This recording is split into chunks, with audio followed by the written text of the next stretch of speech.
Boa noite, meus amigos e minhas amigas. Hoje eu estou de férias aqui em Lisboa e é inviável fazer a nossa live, o fuso horário é muito diferente, então eu terei que começar a live aqui à meia-noite para mim, onde eu estou, isso não é possível.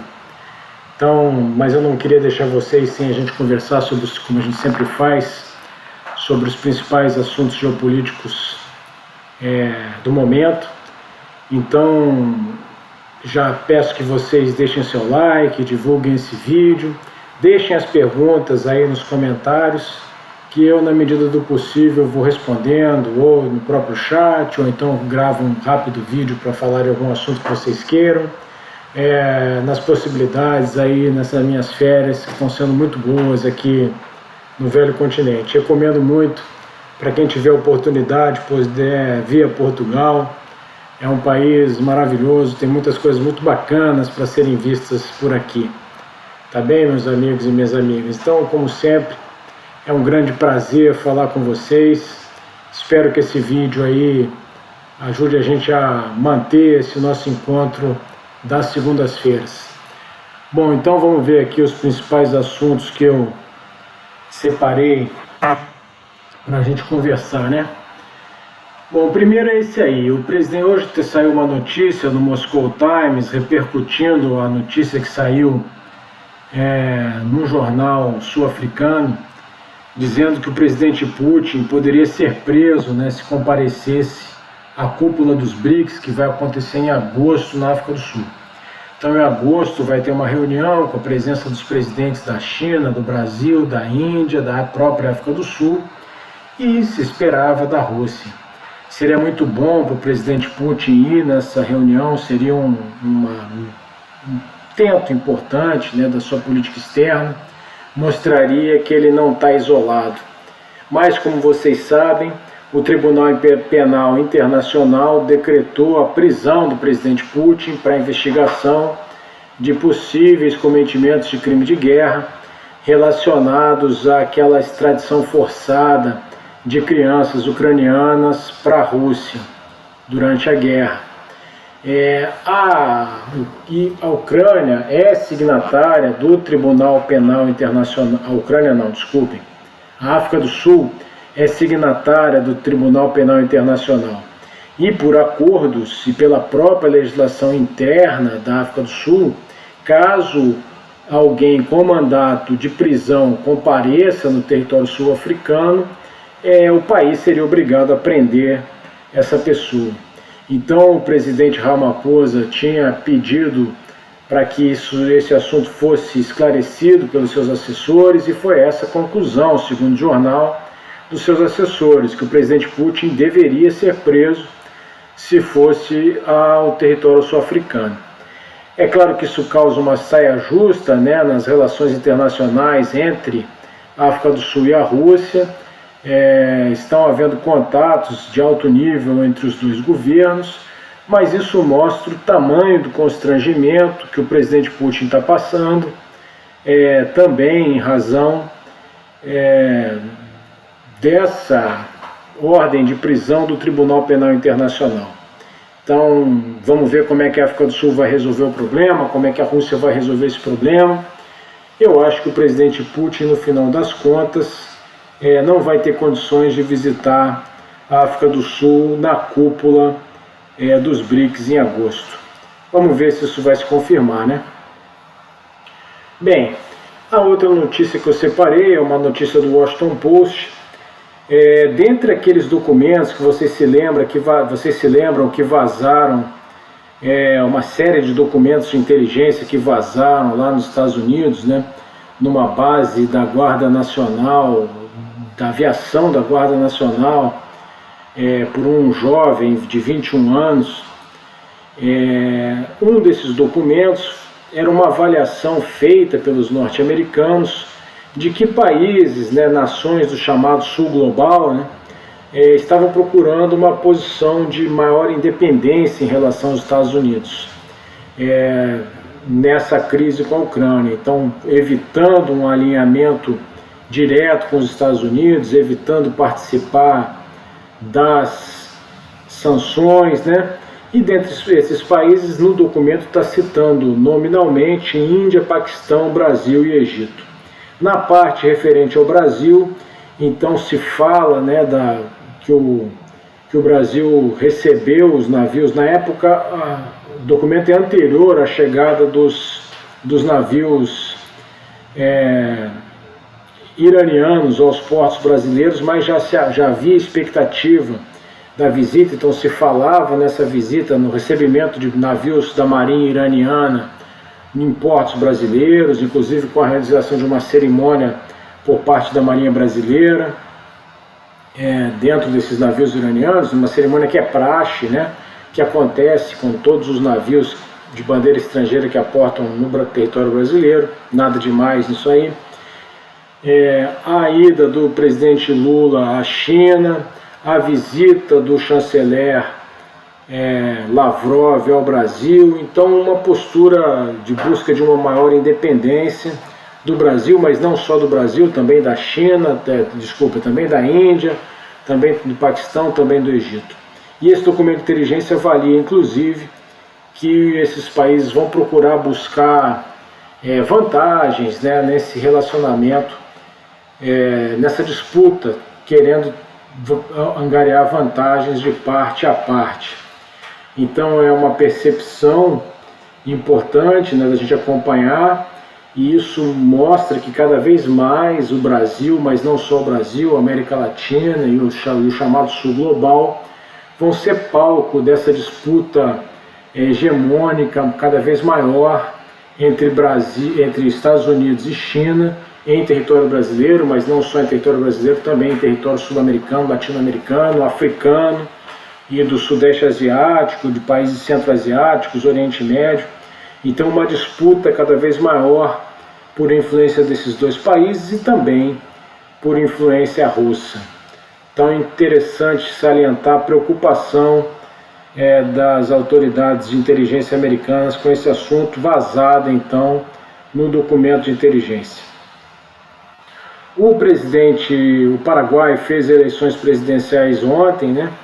E foi eleito o presidente, o Santiago Peña. É um político jovem do Partido Colorado, então um partido que está no poder já há décadas no Paraguai, né? Com uma breve interrupção na primeira década dos anos 2000 com o presidente Lugo, né? Que era um presidente de esquerda, mas então é um economista, é conservador. Mostra a permanência do Partido Colorado lá no poder no Paraguai. Ele teve 43% dos votos contra 27,5% do segundo colocado, Efraim Alegre. As pesquisas falharam porque as pesquisas apontavam uma disputa mais acirrada e ela não veio, né? O presidente eleito, o Santiago Peña, foi eleito com uma margem considerável, uma diferença considerável de votos. E é importante, o Brasil tem que estar atento ao governo do Santiago Peña, porque ele será o presidente do Paraguai no momento em que o acordo da venda da energia elétrica, do excedente de energia elétrica paraguaio ao brasileiro vai ser renegociado, né? Então o acordo tinha uma duração de 50 anos, esse acordo vence agora e os preços serão renegociados. Há uma grande expectativa no Paraguai para que o país consiga vender a energia elétrica a preços melhores, né, para o Brasil, do ponto de vista paraguaio para o Brasil. Então o Santiago Peña será o encarregado, né, o governo do Santiago Peña será o encarregado nesse assunto, que é um assunto bastante relevante para o Brasil, afinal nós compramos uma grande quantidade de energia elétrica paraguaia lá em Itaipu Binacional. Bem, o presidente da Coreia do Sul, vocês estão vendo aí nessa foto, foi aos Estados Unidos se encontrar com o presidente Biden. Essa foto é interessante até porque ele cantou uma música lá num jantar de gala, então o sujeito fez um certo sucesso lá, né? Mas o mais importante é que houve um acordo de aprofundamento dos laços da aliança militar entre Estados Unidos e Coreia do Sul. Então a Coreia do Sul vinha assistindo uma pressão cada vez maior por parte de parcelas importantes da sua sociedade, dizendo que o país necessitava ter armas nucleares. Isso em razão da crescente ameaça nuclear representada pela Coreia do Norte. Muito bem, os Estados Unidos fizeram então um acordo de aprofundamento das suas relações militares com a Coreia do Sul, e com isso eles se comprometeram a enviar com maior frequência submarinos nucleares para patrulharem as águas da Península Coreana, e aumentaram o grau de influência, vamos chamar assim, que a Coreia do Sul teria no planejamento do emprego de armas nucleares, teria algo a dizer em relação ao planejamento de uma estratégia nuclear norte-americana para a Península Coreana. Teria uma voz mais ativa no planejamento norte-americano em relação então ao emprego das armas nucleares, se fosse o caso, num conflito com a Coreia do Norte. Então, com isso, a Coreia do Sul assume, em troca disso, a Coreia do Sul assumiu o compromisso,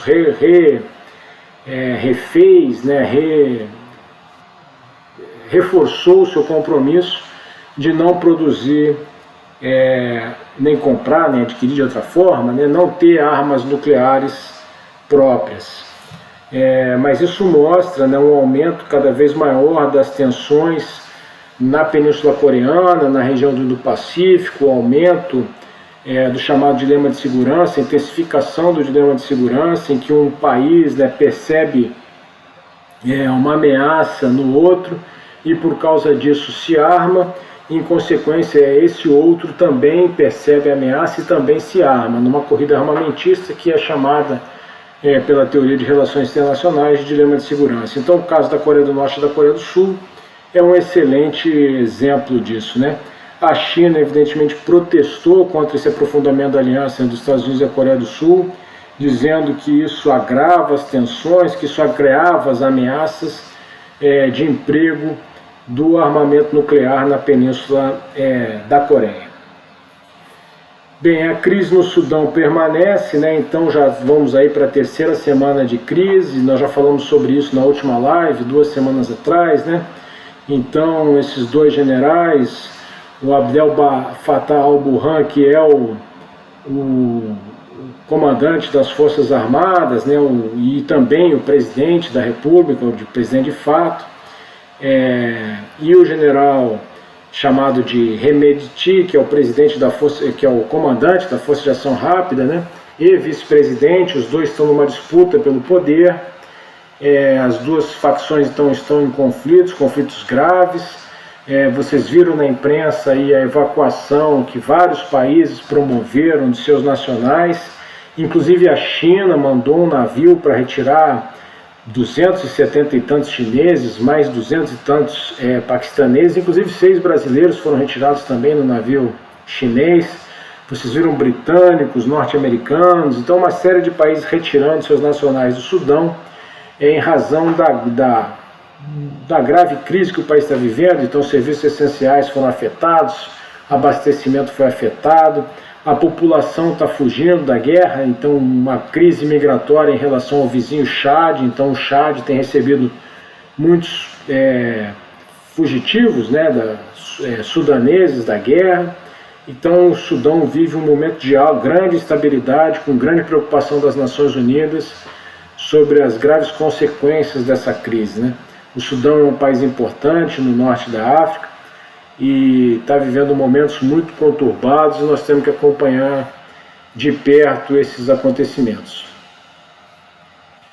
E por fim, o último assunto, a guerra da Ucrânia. Então temos uma série de notícias para conversar com vocês. Então o porta-voz do Conselho de Segurança Nacional dos Estados Unidos declarou que teria, por fontes de inteligência que abastecem os norte-americanos, que teriam morrido cerca de 100 mil russos somente na região de Bakhmut. Metade desses aí do grupo Wagner.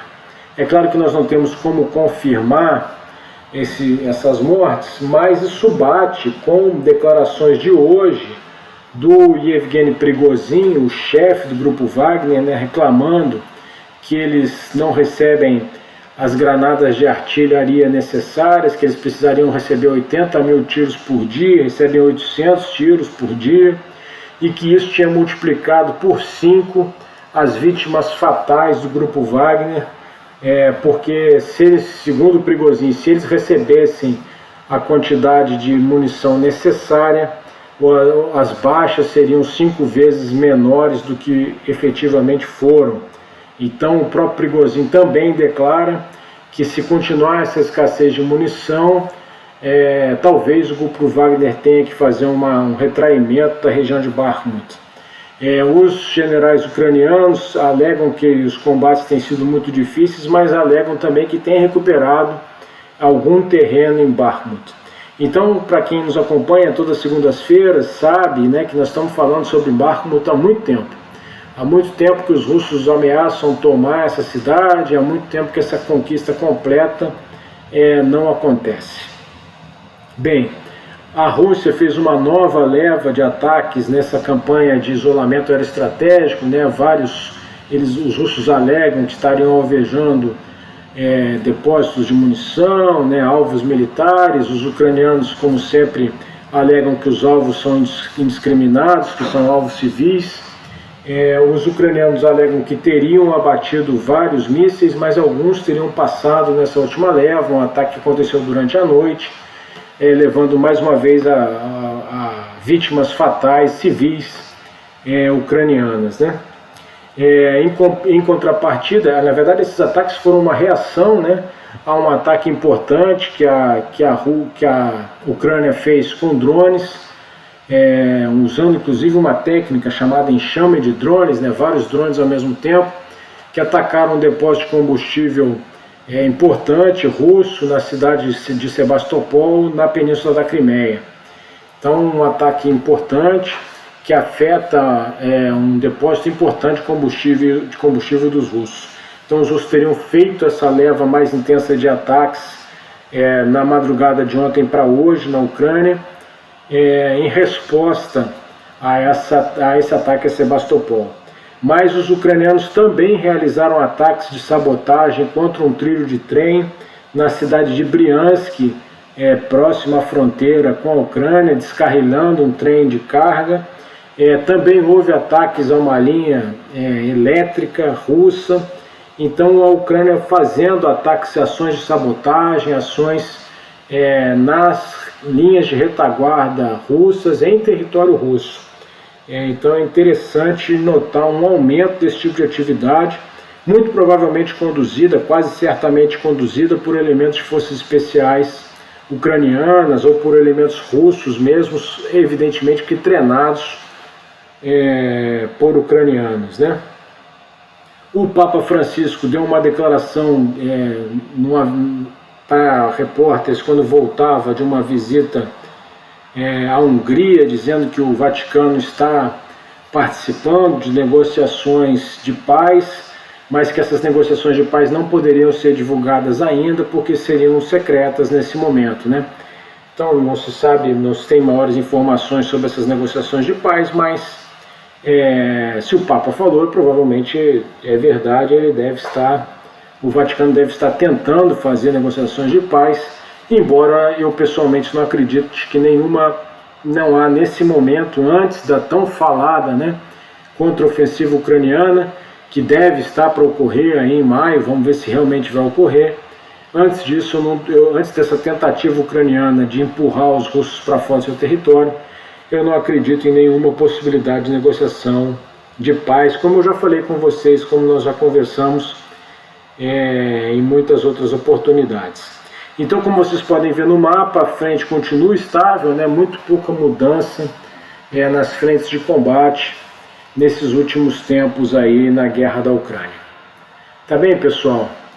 Então era isso que a gente tinha para conversar com vocês hoje. Eu peço desculpas por não estar fazendo a live, mas semana que vem já vou estar de volta ao Brasil e nós já temos um encontro marcado a segunda-feira, da próxima segunda, daqui a uma semana, portanto, exatamente às 8 da noite, para a gente fazer a nossa live com a nossa conversa ao vivo, porque é a conversa ao vivo que que é o mais relevante, né? A gente poder trocar ideias, vocês poderem colocar as suas opiniões. Mas isso não impede que vocês conversem, comentem esses conteúdos que nós conversamos aqui hoje, nos comentários, né? Que na medida do possível eu vou responder em vídeos curtos, como eu disse, ou a gente responde na semana que vem, na próxima live, ou eu respondo pelas redes sociais aí. Então quem não me segue no Twitter, nós estamos no Twitter, temos um canal no Telegram também, que é atualizado diariamente, estamos no Instagram, verifiquem o nosso blog, paulofilho.net.br, deixem seu like aqui, e aqueles que puderem contribuir, clicando aí no valeu desse videozinho, vocês vão estar colaborando com a gente. E mais uma vez, como sempre, agradecendo aos membros do clube do canal, que gentilmente nos ajudam com uma mensalidade, né, a manter esse nosso projeto de pé. Muito obrigado a todos os membros do clube do canal, é uma honra poder receber esse apoio de vocês. Tá bem, meus amigos? Então, pedimos mais uma vez desculpas por não fazer nossa live ao vivo, mas semana que vem nós estaremos juntos certamente, tá? Foi um privilégio, uma honra e sobretudo uma satisfação que nossos tribos se choquem em cavalgadas futuras, pois assim estará selada para sempre a nossa amizade. Até a próxima, pessoal. Tchau.